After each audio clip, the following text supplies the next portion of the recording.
sanctuary if you're ready tonight.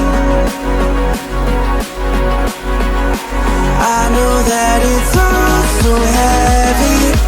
Won't you let me inside? 'Cause I could be your sanctuary.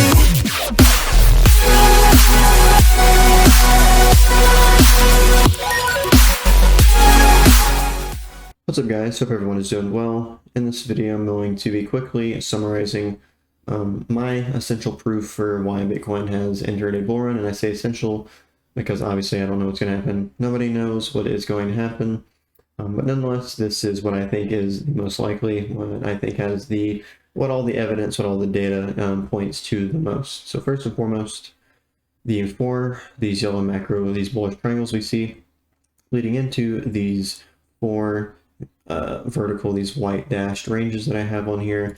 We look at that, and then we take a look at the RSI. We see that pattern forming out on here. Again, noting the vertical ranges, we see each of these four little circles lining up with the climax of these bullish, these macro triangles, where we are breaking out of the structure, finding support, and continuing into the next bull market, or just some form of bullish behavior after breaking the macro structure. If we take a look at the MACD, we can see right here that we flipped bullish leading into it, flipped bullish leading into it. I go all the way back here to 2014, 2015 era of Bitcoin, flipped bullish leading into it.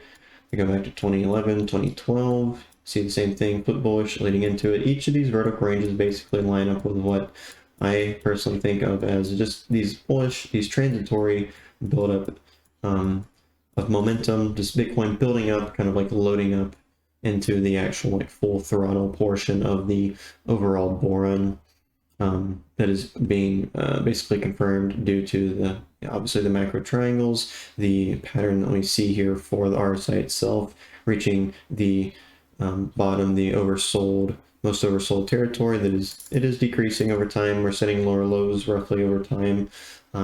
Just shows in general, just kind of further proving the why we see the actual decay of Bitcoin's phases and its cycles, why they're lengthening, while the bull runs are less bullish, the bear runs are less bearish. But last thing I want to note on this RSI is I can generally see kind of the rough, like it's whenever we breach, when we break out of the most oversold territory, being more so down here that I'm circling, right there in green, being the most oversold territory, we break into the bottom half of this white zone, sit there for a little bit in the buildup, and then we finally, once we really start to break up above around 57 is where it sits currently, will line up with when we start to really see Bitcoin put a little bit more volume into its candles as opposed to what we've been seeing so far. So the final thing is, before I get to the Fibonacci retracement, which kind of ties this all in together, I want to quickly, and the first two cards linked at the beginning of this video are going to be two videos of me, longer videos of me going over, if you're not aware of it, if you're new to the content, me going over my phase cycle theory, but I'm going to quickly go over it here. So we have right here from Bitcoin's inception to the high of $30 in June of 2011, that is the origin cycle. If I were to zoom into that on a lower time frame, you would then see what we see from right here from June of 2011 to December 2017. Ultimately, what you will see is you'll see this W, you'll see this bullish buildup / sideways stagnation into this lightning bolt pattern. Let me get my highlight out for this. So we see this W, bullish buildup, we see a lightning bolt pattern, and then we see just a diagonal drop, and then we see a slow buildup. I've called that a valley. So we see a W, some sort of lightning bolt, and we see kind of this valley formation. This is basically what a Bitcoin cycle is in my the way that I think about Bitcoin and its overall progression over its history. And then fast forward to one I just highlighted was the second cycle. We are currently in our third cycle. See a W right here. We lead up, bullish split up. We then make the first leg of the lightning bolt. We see the bearish side of the lightning bolt, and now we are waiting to see this final leg, whatever ends up happening. So all that into consideration, to quickly sum it up, all of that necessitates that we are going to see something like the blue path. We'll see something similar to March of 2020 to 64,000, because as I got done going over, We saw cycle 2 and cycle 3. This lightning bolt right here. So this lightning bolt pattern is the same thing as this structure-wise. Obviously, they don't look really that much alike whatsoever, but the reason why they look different, overall, the geometry, as I like to think about it, of the progression, the formation of price is this lightning bolt. It's an ABC or ABCD type pattern. What we ultimately see here is the difference being set in stone due to the decaying of Bitcoin, like I said, lengthening of its progression and the overall, less returns and less downsides during the bear markets. Again, so that is why I think the turquoise pattern is more probable, which is really the most parabolic action that Bitcoin's seen in a full-on bull run, outside of like going all the way back to the beginning back here in its really early stages, at least within this cycle 3. That's obviously the most back here from around September to March of 2021, which is what we're about to see if we don't end up seeing something like the pink or the green path will stagnate, will lead into the halving, and then once the halving happens, like normal in the past, then Bitcoin will go crazy. But again, that's another reason why I don't think we're going to see something like that, because Bitcoin is decaying. It's a dynamic factor over a static factor. Dynamic factor being the decaying, the fluctuating of Bitcoin because it's lengthening in terms of its cycles and its phases, overlaid on top of something that is static, like the halving happening every 4 years. Eventually, at some point, not every single halving is going to line up with basically the line in the sand when Bitcoin goes full throttle.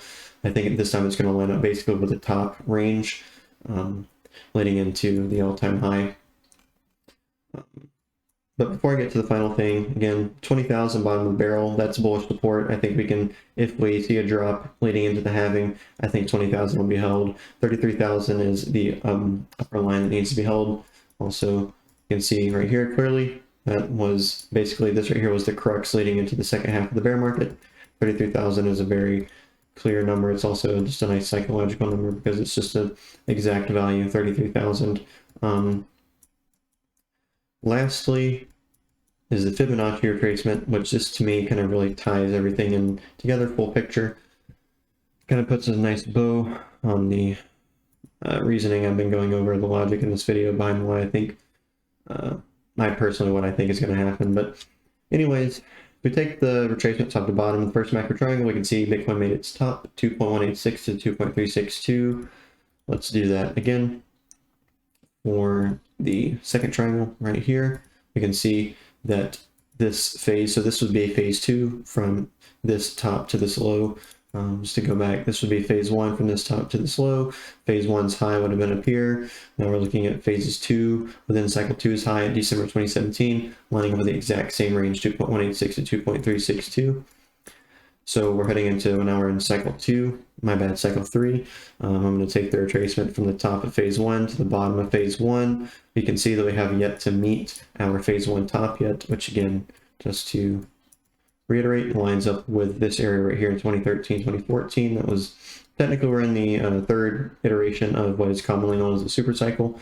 But you can see right here, 64 to 69,000 did not meet this range. Therefore, the next top, whether or not I think we top out in 2025 or 2024, is going to be no higher than around 240,000, basically, approximately. Each of these 4 patterns are basically saying if we lead into the halving, we'll top out first half or second half of 2025. If we don't lead into the halving and the halving this time around ends up being bearish, then we're going to top out sometime first half of next year, and then second half of next year, like I was saying earlier. So the final thing I want to point out is some of you might be thinking, I'll have to zoom back in actually. So why is it the upcoming bull market top price target with respect to this fib retracement, which would put it at 400,000 to 525,000 approximately? The reason why that isn't so is because even though this fourth triangle has been, obviously it's been a drastic bear market, it is synonymous to this area, this portion that I'm highlighting right here. Back in the past, this just looked like a medium-term retracement, whereas this looks like a full-on bear market. But it's not a major, it's not a pivotal in terms of the structure and the way that I view Bitcoin area of Bitcoin cycles. It's not the actual bottom of phase one. The actual bottom of phase one would be right here in this. Geez, I don't know why it does that. Right here, this highlight.